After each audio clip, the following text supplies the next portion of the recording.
Hello, everyone. Today I'm going to be talking to you about mind identification, what consequences it has in your life, and how to break free from it. Like many others, I used it to live utterly identified with my thoughts and thereby at the mercy of all my emotions. That's what we call karma, the never ending looping of suffering caused by our identification and our attachment to our thoughts and emotions, right?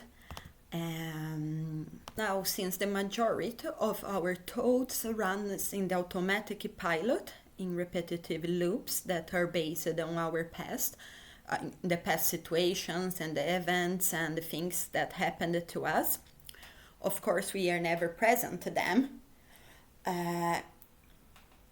And my actions was not grounded then, not in the present moment, like they were grounded all in fearful memories of emotions that I have felt or things that I have experienced which I didn't want to experience again or go through again. And in the same time, a lack of trust in the greater wisdom of the universe, a lack of trust also in myself, like that all the experiences that I have lived and that all the suffering I've been through hadn't taught me anything, so it was a great lack of trust. And so most of my actions, they were grounded, like I said, in bad memories, or in the egoistic sense that if I just thought a little bit harder, if I thought a little bit more or in the right way, thought the right thoughts, I would be eventually able to control the outcome of the event, and then I eventually become happy and be able to make the world around me happy, to shape it, in the way I liked or in a way that suited me. But that was, of course, like just a great ego trip, I was constantly seeking validation from people, identification, like trying to mirroring, the mirroring thing, because I didn't felt good enough, and I wanted to feel a sense of security. So, if I'm in this group of people and everybody do that, then it's okay, then I'm safe. It took quite a long time for me and a great amount of suffering to finally trust that the universe has its wisdom. The universe has been here before me. It has been here before all humans. It has been here before any animals was here, the Big Bang happened without any human interference, right? It didn't need any human, any scientist to mix up things for the Big Bang to happen. And the oxygen exchange in the plants, it has its own wisdom, it happens without anybody doing anything. It's just there, the world rotates in the right way, without any external needing neither. There is a lot of if you just trust, there is so much more than what we can understand and perceive and see. But our ego is totally always telling us what to do, how to think, because that gives it a sense of importance.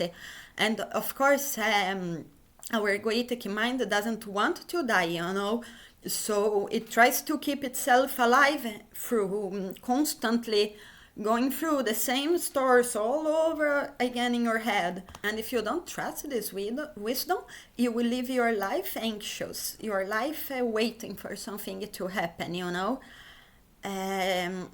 don't trust all of your thoughts, sometimes we can't stop it, we can't change our thoughts, but just don't trust it. Don't chase every thought like a dog after a bone, because our thoughts, they generate emotional states within us. And if we believe, that we are our thoughts, we're gonna have an emotional reaction to every bad thought that happens within us. And we will perceive everything as a dangerous, or as a threat, and we will have this constantly need to try to control our thoughts. So just don't trust it. Know it for being just a thought, and trust there is a great wisdom that you don't have to interfere with every little thing in life. Of course, as Eckhart Tolle has said, he talks about a primordial fear, that which is an instinct in humans, like the survival instinct, which is good at some level. Like, like if you, I don't know, if you see someone walking in the middle of the night with a gun and you are alone, maybe you don't go towards that person. Maybe you walk a bit faster. Maybe you go and talk to someone, ask for help or something. But that is an instinctive mechanism, right? But the difference is that an instinctive mechanism will react to outside dangers, so to a dangerous situation that actually is there. But our emotional response, it's a response to our thoughts, not to an actual situation.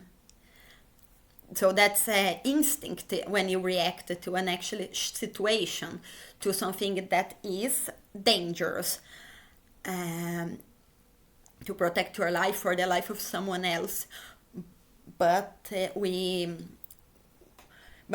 we like react to every emotion, to every thought, we're gonna be generating a lot of emotional reactions within us, and that will become overwhelming. That's why the importance of observing your thoughts without identifying with it. Because if you just block it and ignore it and push away, of course you will not understand why those emotions are being generated within you when something happens or when that thought comes.